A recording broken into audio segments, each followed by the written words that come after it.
کبھی ہے حقیقت منتظر نظر آ لباس مجاز میں، کبھی ہے حقیقت منتظر نظر آ لباس مجاز میں، کہ ہزاروں سجدے تڑپ رہے ہیں میری جبین نیاز میں، جو میں سر بسجدہ ہوا کبھی تو زمین سے آنے لگی صدا، تیرا دل تو ہے صنم آشنا تجھے کیا ملے گا نماز میں۔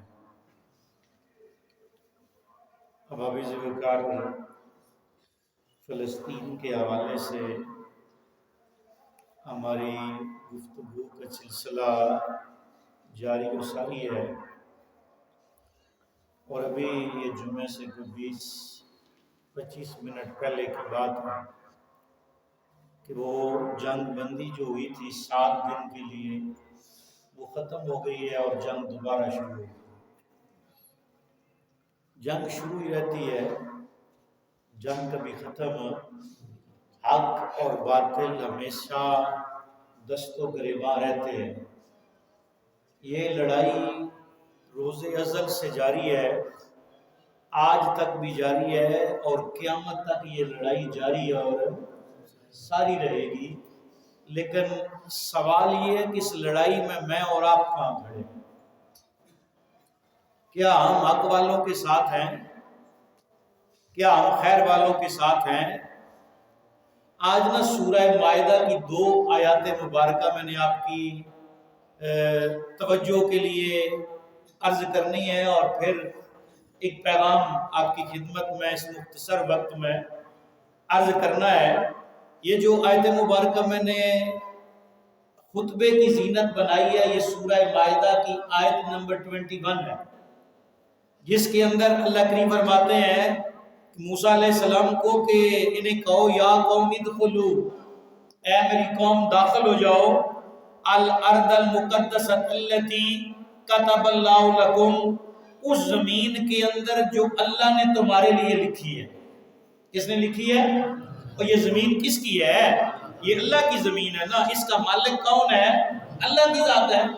تو حضرت موسیٰ علیہ السلام کو اللہ مخاطب کر کے فرماتا ہے اپنی قوم کو کہو کہ اس زمین کے اندر جو مقدس سرزمین ہے، آپ اندازہ لگائیں نا، جسے اللہ کہے کہ یہ پاکیزہ زمین ہے، اللہ کہے یہ مقدس زمین ہے، اور اگر سورہ بنی اسرائیل کو سامنے رکھیں تو اللہ فرماتا ہے الذی بارکنا حولہ، یہ وہ زمین ہے جس کو برکتوں نے گھیرا ہوا ہے، اور اللہ کریم فرماتا ہے اس کے اندر داخل ہو جاؤ، یہ اللہ نے تمہارے لیے لکھ دی ہے، ولا ترتدوا علی ادبارکم، پیچھے نہ ہٹنا۔ کیا؟ یہ نص قرآنی ہے، پیچھے نہ ہٹنا، فتنقلبوا خاسرین، اگر پیچھے ہٹو گے تو بہت زیادہ خسارے میں رہو گے، بہت زیادہ گھاٹے میں رہو گے۔ اب دیکھیں انسان کی زندگی میں 2 طرح کی چیزیں آتی ہیں، اس کا پس منظر بیان کروں گا، آپ کا ایمان تازہ ہو جائے گا۔ اللہ کریم 2 طرح کی چیزیں انسان کو عطا فرماتا ہے، ایک ہے اس کی نعمتیں، ایک ہے اس کا کرم، ایک ہے اس کا فضل، ایک ہے اس کا احسان، ایک ہے دنیاوی کاروبار کے اندر وسعت، ایک ہے دنیا کے اندر عزت، مقام، مرتبہ، اور دوسرا ہے اس کی آزمائش، اس کا امتحان، اس کی طرف سے پکڑ، اس کی طرف سے کسی حکم کا آ جانا اور بندہ اس حکم کے اوپر پورا نہ اترے، پھر ہوتا کہ بس آج کی اس گفتگو میں ہم نے اتنا ہی سمجھنا ہے، اور پھر فلسطین والوں کے ساتھ کھڑا ہونے کی کوشش کرنی ہے۔ اب اللہ نے فرمایا تھا داخل ہو جاؤ، وہ داخل نہیں ہوئے۔ اللہ نے فرمایا تھا جنگ کرو، انہوں نے جنگ نہیں کی، انہوں نے کہا جی عمالقہ بڑے طاقتور ہیں، میں آگے چل کے عرض کرتا ہوں، یہ جو شام کے عمالقہ ہیں یہ گرانڈیل ہیں، لمبے قدوں کے مالک ہیں، ان کے بازو بڑے طاقتور ہیں، جنگجو ہیں، ہم ان کا مقابلہ۔ لیکن اس سے پہلی آیت مبارکہ کے اندر اللہ کریم نے کیا ارشاد فرمایا، وَإِذْ قَالَ مُوسَىٰ لِقَوْمِهِ، جب موسیٰ علیہ السلام نے اپنی قوم سے کہا یا قوم اذکروا نعمت اللہ علیکم۔ اب دیکھیں نا امتحان بعد میں آتا ہے نا، پہلے ہمیں اتنا تو پتا ہونا کہ ہم امت مصطفیٰ ہیں صلی اللہ علیہ وآلہ وسلم، ہمیں اتنا تو پتا ہونا ہمارے نبی نے ہمارے لیے کیا کیا ہے؟ حضور کے صدقے اللہ نے کتنا کرم کیا ہے، حضور کے صدقے اللہ نے کتنی مہربانی کی ہے۔ وہ نبی جو دنیا میں آئے تو دعا ہمارے لیے مانگی، دنیا سے گئے تو دعا ہمارے لیے مانگ رہے ہیں، اور قیامت والا دن ہوگا تو اس وقت بھی دعا اسی امت کے لیے جاری ہوگی۔ بندہ ان نعمتوں کو نا، جب یہ تنگی کے دن آئے نا تو پریشان نہ ہوا کریں، اس وقت آسانی والے دنوں کو یاد کیا کریں نا۔ جب عسر کے دن آئے تو یسر والے دن یاد کیا کریں، جب پریشانی کے دن آئے جہاں شہنائیاں بجتی ہیں وہاں ماتم بھی ہوتے ہیں نا۔ جس گھر میں بچے پیدا ہوتے ہیں اس گھروں سے بچے جاتے بھی ہیں، جس گھر میں خوشیاں آتی ہیں اس گھر میں غمی بھی آتی ہے۔ تو حضرت موسیٰ علیہ السلام نے فرمایا اے میری قوم، ان نعمتوں کو یاد کرو جو اللہ نے تمہارے اوپر کی ہے۔ اذ جعل فیکم انبیاء، سب سے پہلی نعمت، 3 نعمتوں کا تذکرہ کیا ہے اللہ کریم نے سورہ مائدہ کی آیت نمبر 20 کے اندر، کہ میں نے بنی اسرائیل کے اوپر 3 نعمتیں کی ہیں۔ یا اللہ پہلی نعمت کون سی؟ اللہ کریم نے فرمایا میں نے تمہارے اندر اپنے نبی پیدا کیے، حضرت یوسف علیہ السلام تمہارے اندر پیدا کیے، حضرت یعقوب علیہ السلام تمہارے اندر پیدا کیے، حضرت موسیٰ علیہ السلام تمہارے اندر پیدا کیے، حضرت یوسف علیہ السلام تمہارے اندر پیدا کیے، اور کم و بیش 1000 سے زیادہ نبی، کتنے؟ 1000 سے زیادہ نبی بنی اسرائیل میں آئے، تو یہ اللہ کی بہت بڑی نعمت ہے۔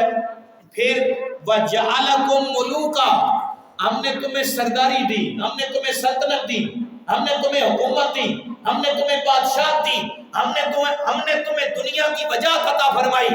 اور تیسری چیز کیا؟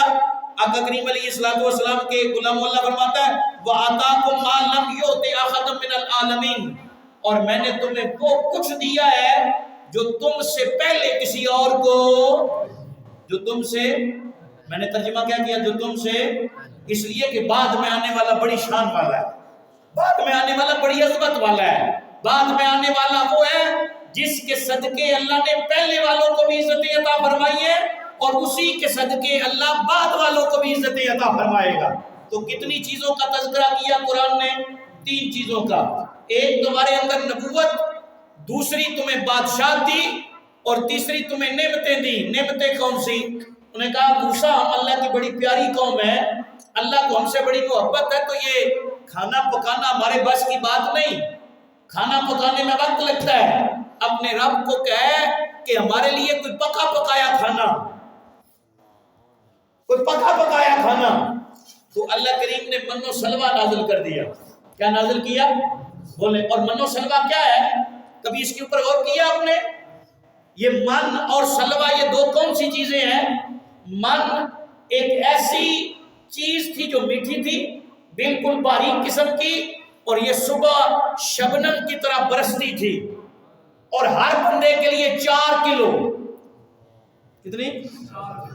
اور سلوہ کیا ہے؟ بٹیر کی طرح کا ایک پرندہ بھنا ہوا جو انہیں دیا جاتا تھا، اور 1 دن ہفتے میں نہیں ملتا تھا، اور وہ دن ہوتا تھا ہفتے والا دن، باقی 6 دن یہ نعمت آتی تھی۔ اور موسیٰ علیہ السلام اپنی قوم کو کہتے کہ ذخیرہ نہیں کرنا، جمعے والے دن بچا لو کچھ ہفتے کے لیے، اس کے علاوہ ذخیرہ، لیکن وہ راتوں کو ذخیرہ کرتے۔ میرے کریم آقا علیہ السلام نے فرمایا اگر بنی اسرائیل والے ذخیرہ نہ کرتے تو کھانا کبھی خراب نہ ہوتا، گوشت کبھی خراب نہ ہوتا۔ یہ جو آزمائش ہے نا کہ کھانا پکا پکایا خراب ہو جاتا ہے، گوشت کچا خراب ہو جاتا ہے، پکا خراب ہو جاتا ہے، یہ صرف ان کی نیتوں کے فطور کی وجہ سے ہے۔ اللہ کریم نے من و سلوہ عطا فرمایا۔ اچھا، پھر موسیٰ علیہ السلام کے پاس ایک کوئی طور کا پتھر تھا، میں صرف اشارے کر کے آگے بڑھوں گا، سفید پتھر۔ اس پتھر کو جب آپ کی قوم کو پیاس لگتی تو آپ کی قوم کے 12 قبیلے تھے، کتنے؟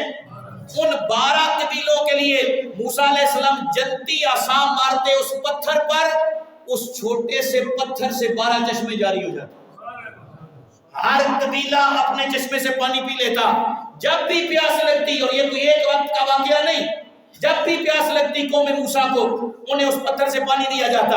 اچھا، پھر تیسری نعمت انہیں کون سی دی گئی؟ وہ کہتے ہیں موسیٰ علیہ السلام کو ہم گرمی میں چل نہیں سکتے، دھوپ ہوتی ہے، ہمارے لیے چلنا ممکن نہیں گرمی میں۔ اللہ کریم ان کے اوپر بادلوں سے سایہ فرما دیتے۔ چوتھی نعمت انہیں کون سی عطا فرمائی میرے رب نے؟ جب رات کا وقت ہوتا ایک ایک نورانی ستون آتا دنیا میں ان کے، جہاں وہ بیٹھے ہوئے ہوتے وہاں پہ وہ ستون زمین پہ آ جاتا، ان کی رات ایسے روشن ہو جاتی جیسے دن ہوتا ہے، وہ رات کو اپنے کام کاج کرتے۔ پانچویں نعمت کون سی عطا فرمائی اللہ تعالیٰ نے انہیں؟ ان کے ناخن نہیں بڑھتے تھے، انہیں ناخن کاٹنے کی ضرورت نہیں پیش آتی تھی، انہیں بال کاٹنے کی ضرورت پیش نہیں آتی تھی، جو کپڑے وہ پہنتے تھے وہ میلے نہیں ہوتے تھے، وہ کپڑے چھوٹے بھی نہیں ہوتے تھے، پھٹتے بھی نہیں تھے، حتیٰ کہ آپ اٹھائیں تفسیر نعیم بھی اٹھائیں، تفسیر بغوی اٹھائیں، دیگر جو تفسیریں اٹھائیں، ان کا مطالعہ کریں، محدثین اور مفسرین نے یہ بات لکھی ہے، ان کا جب کوئی بچہ پیدا ہوتا تھا تو اس کے جسم پہ لباس ہوتا تھا، بچہ پیدا ہوتا تھا جسم پر لباس ہوتا تھا، بچہ بڑا ہوتا چلا جاتا تھا ساتھ لباس بھی بڑا ہوتا چلا جاتا تھا۔ کتنی نعمتیں اللہ کریم نے انہیں عطا فرمائی، لیکن اتنی نعمتوں کے باوجود پکا پکایا کھانا اللہ کریم نے انہیں عطا فرمایا، لباس اللہ نے انہیں عطا فرمایا، پانی اللہ نے انہیں عطا فرمایا، گرمی کی دھوپ اور تپش سے اللہ کریم نے انہیں پناہ عطا فرمائی، اور کوئی چیز نہیں۔ اور جب موسیٰ علیہ السلام ان کو لے کے نکلے نا، شام سے جب آپ نے ہجرت کی، مصر سے جب ہجرت کی فلسطین کے لیے، تو 6 لاکھ بندہ تھا موسیٰ علیہ السلام کے ساتھ۔ کتنا؟ 6 لاکھ بندہ تھا، اور سامنے جب دریا آ گیا اور پیچھے سے فرعون آ رہا ہے اپنا لشکر لے کر، تو موسیٰ علیہ السلام کے امتی کہتے ہیں موسیٰ اب کیا کرو گے؟ سامنے دریا ہے اور ہم 6 لاکھ ہیں، تو پیچھے تو ہم سے دگنے لوگ آ رہے ہیں، موسیٰ ہم کدھر جائیں گے؟ تو موسیٰ علیہ السلام نے آپ کے جو 12 نقیب تھے ان کا بھی نقیب اعلیٰ جو تھا نا، وہ حضرت یوشع بن نون تھے۔ کون تھے؟ وہ جن کی مچھلی والا واقعہ قرآن نے کوٹ کیا ہے سورہ کاف کے اندر، اور سورہ کاف وہ سورت ہے جس کے بارے میں میرے نبی نے فرمایا جمعے والے دن سورہ کاف کی تلاوت کیا کرو، اپنی زندگی کا معمول بنا لو۔ تو یہ وہ حضرت یوشع بن نون ہے، وہ سب کی طرف سے ایک جو ہے نمائندہ بن کے حضرت موسیٰ علیہ السلام کے پاس آئے، اللہ کے نبی قوم پریشان ہے، سامنے دریا ہے اور پیچھے دشمن ہے، اب کیا کیا جائے؟ اللہ کریم نے موسیٰ علیہ السلام کو وحی کی، اور موسیٰ علیہ السلام نے فرمایا اس طرح کرو، یہ میرا عصا لے جاؤ، اسے دریا کے اوپر مارو، اللہ فضل فرمائے گا۔ آج کل تو لوگ کہتے ہیں نا نبی کر کچھ نہیں سکتے، نبی دے کچھ نہیں سکتے، نبی نعوذ باللہ من ذالک، یہ تو ہمارے جیلم والے کو تو اس کی مت ماری گئی ہے، اور جب بندہ بے ادبی پہ اتر آئے تو سمجھ لیں اس کا اللہ کریم نے دنیا ہی کے اندر ناطقہ بند کر دیا ہے، اور جو بے ادب ہوتا ہے وہ اس کی کبھی بھی کوئی نیکی اللہ کی بارگاہ میں قبول ہے، اور اسے توبہ کی توفیق بھی۔ اچھا گناہگار بندہ توبہ کر لیتا ہے، خطا کار بندہ توبہ کر لیتا ہے، کسی سے قتل ہو جائے وہ توبہ کر لے گا، جا کے معافی مانگ لے گا، کسی سے کوئی گناہ کبیرہ ہو جائے، گناہ صغیرہ ہو جائے توبہ کر لے گا، لیکن بے ادب بندہ کبھی توبہ، گستاخ بندہ کیوں نہیں کرے گا؟ اس لیے کہ قرآن کی آیت ہے انتابت اعمالکم وانتم لا تشعرون، تمہارے اعمال برباد ہو جائیں گے لیکن تمہیں پتہ، وہ اپنے اسی نظام میں ہوتا ہے نا، وہ کہتا ہے جی نبی تو پیشاب نہیں روک سکتا، تم نبی کو مشکل کشا مانتے ہو، تم نبی کو مددگار مانتے ہو، اور آج وہ بدبخت کہہ رہا تھا حضرت خواجہ معین الدین چشتی اجمیری رحمۃ اللہ تعالیٰ علیہ کے حوالے سے، انہوں نے جو حمد لکھی ہے، التجا کی اللہ کی بارگاہ میں، اپنے آپ کو کہا یا اللہ میں تو کمینہ ہوں، وہ کہتا ہے معین الدین تو واقعی کمینہ ہے۔ پتہ نہیں اس بندے کو لوگ لگام کیوں نہیں ڈالتے، اور ہمارے جو ملکی ادارے ہیں وہ اس کو لگام کیوں نہیں ڈالتے۔ تو عرض میں یہ کر رہا ہوں کہ جب اس طرح کے معاملات ہوتے ہیں نا تو پھر ایسی کیفیت ہوتی ہے، تو جب وہ عصا مارا گیا، اب موسیٰ علیہ السلام نے اپنی قوم کو یہ تو نہیں نہ کہا جاؤ جا کے اللہ سے مانگو، جاؤ جا کے اللہ سے سوال کرو، اس لیے کہ نبی اللہ کا نمائندہ ہے، نبی اللہ کا نائب ہے، خلیفہ فی الارض ہے، اور اگر وزیر اعظم کا نائب ہو تو اسے بڑے اختیارات ملتے ہیں، ایسا ہی ہے؟ ایس ایچ او کے پاس اختیار ہے یا کوئی نہیں؟ بولیں ہیں جی؟ ڈی سی کے پاس اختیار ہے یا کوئی نہیں؟ اے سی کے پاس اختیار ہے یا کوئی نہیں؟ وزیر اعلیٰ کے پاس اختیار ہے یا کوئی نہیں؟ اس لیے کہ یہ سارے نمائندے ہیں حکومت پاکستان کے، اور ان کو اختیار کس نے دیا ہے؟ حکومت پاکستان نے دیا ہے، اور جو نمائندہ میرا رب کا ہوتا ہے پھر اسے اختیار بھی میرا رب عطا فرماتا ہے۔ تو یہ اللہ کے نبی نمائندے اور میرے رب کے نائب ہیں۔ موسیٰ علیہ السلام نے عصا مارا، کتنی فوج ہے؟ 6 لاکھ۔ کتنی؟ 6 لاکھ بندہ ہے یار، 6 لاکھ۔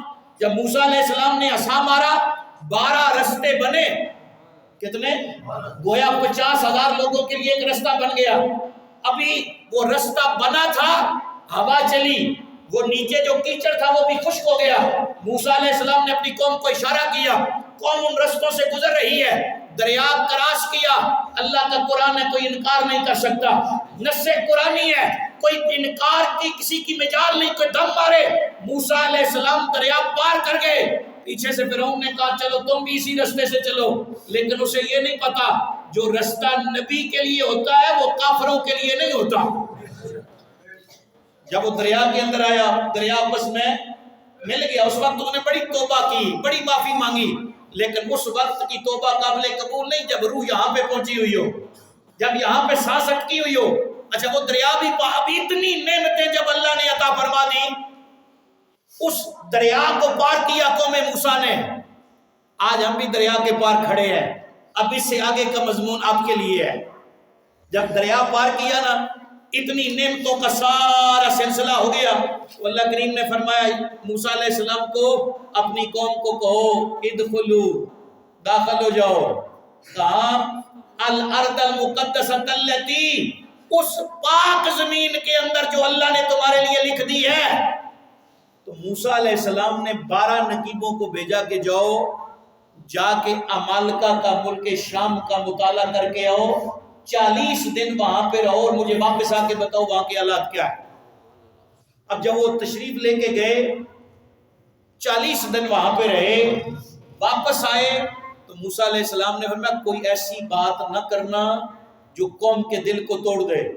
بعض بزدل لیڈر ہوتے ہیں نا، قوم کو بھی بزدل بنا دیتے ہیں، خود بھی بزدل ہوتے ہیں، خاندان کا سربراہ بزدل ہو تو اس خاندان کے نوجوان بھی بزدل ہوتے ہیں، اس نوجوان کے جو بڑے بڑے قد و کاٹ کے مالک نوجوان ہوتے ہیں وہ بھی بزدل ہو جاتے ہیں، اس لیے کہ ان کا سرخیل بزدل ہوتا ہے۔ آپ نے فرمایا کوئی ایسی بات نہ کرنا۔ 2 بندے تو قائم رہے، کتنے؟ ایک ان میں سے حضرت یوشع بن نون تھے اور دوسرا بندہ کالب تھا، یہ 2 نقیب تھے، یہ 2 تو قائم رہے، باقی 10 نے جا کے کہا تم کیسے جنگ کرو گے؟ وہ تم میں قد کاٹ میں تم سے زیادہ، طاقت میں تم سے زیادہ، جنگ جو بہت اعلیٰ ہے۔ انہوں نے مکان بڑے پتھروں کے بنائے ہوئے، بڑے سخت قسم کے، تم ان کا مقابلہ جس طرح ہمیں کہا جا سکتا ہے، کہا جاتا ہے نا امریکہ کا مقابلہ تم کیا کرو گے، برطانیہ کا مقابلہ تم کیا کرو گے، کافروں کا مقابلہ تم کیا کرو گے، یہودیوں کا مقابلہ تم کیا کرو گے، تمہارے اندر تو طاقت نہیں، تمہارے اندر تو سکت نہیں۔ یہ وہ بات ہے جو بزدلوں والی ہے، یہ وہ بات ہے یہ ان لوگوں کی ہے جن کا بھروسہ اللہ پہ نہیں۔ آپ کو پتہ نہیں یاد ہے یا نہیں، سال پہلے میں نے ایک جمعہ پڑھایا تھا جنگ یرموک پر، اور جنگ یرموک وہ جنگ ہے جس جنگ میں نبی کے 60 غلاموں نے 60,000 کا مقابلہ کیا ہے۔